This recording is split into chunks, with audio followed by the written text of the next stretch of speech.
నిన్న జరిగిన సంఘటన అల్లు అర్జున్ ఈ కేసులో అరెస్ట్ అయినటువంటి సంఘటనతో చూసినట్టయితే ఆయన ఏదో పెద్ద ఘనకార్యం చేసినట్టుగా మొత్తం సినీ ఇండస్ట్రీ అంతా కూడా అల్లు అర్జున్ ఇంటికి దారి పడతా ఉంది, పరామర్శలు చేస్తాం. అల్లు అర్జున్ జైల్లోంచి ఇంటికి అడుగు పెట్టగానే మొత్తం మీడియాలోనే చూసినాం. ఇంట్లోంచి పిల్లలందరూ గబుక్కున వచ్చి ఆప్యాయత అతుక్కున్నారని చెప్పేసి, కుటుంబం అంతా కూడా ఆప్యాయత అతుక్కున్నారని చెప్పేసి. మీరు చేసుకుంటున్నటువంటి బిజినెస్, మీ సినిమా అనేది ప్యూర్లీ బిజినెస్. మీరు ఎందుకు వచ్చారు అక్కడికి? మీ సినిమా ప్రమోషన్ కోసం వచ్చినారు. మీ సినిమా బాగా నడవాలని చెప్పేసి బెనిఫిట్ షోలు కూడా వేసుకొని ప్రజల దగ్గర నుంచి ఎక్కువ లాభాలు తీసుకోవడం కోసం, మీ సినిమా కోసం, మీ ప్రమోషన్ కోసం వచ్చినారు.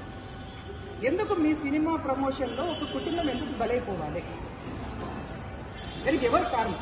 మీరు ఒక్కసారి ఆత్మవిమర్శ చేసుకోండి. మాకు అల్లు అర్జున్ వ్యతిరేకం కాదు, లేకపోతే సినిమా ఫీల్డ్ కూడా వ్యతిరేకం కాదు. మేమందరం కూడా ఎవరో ఒకరికి, హీరోలకు హీరోయిన్లకు ఎవరో ఒకరికి అభిమానులమే ఉంటాం. కానీ వల్ల ఆ ఇంటికి వెళ్ళి, అల్లు అర్జున్ ఇంటికి వెళ్ళి పరామర్శిస్తున్నటువంటి ధోరణి చూసినట్టయితే కొంత బాధాకరమైనటువంటి విషయం కనిపిస్తూ ఉంది. అంటే పేదవాళ్లకు ధనికులకు తేడా చూపిస్తున్నారా? లేకపోతే సెలబ్రిటీ అనగానే సెలబ్రిటీ వెనుక ఉన్నటువంటి అభిమానులు అనగానే, లేకపోతే సెలబ్రిటీ వెనుక ఉన్నటువంటి ఇంకేదో చూసుకొని మీరు అభిమానిస్తున్నారా? మా వీడియో మీకు నచ్చినట్లయితే please like, share and subscribe.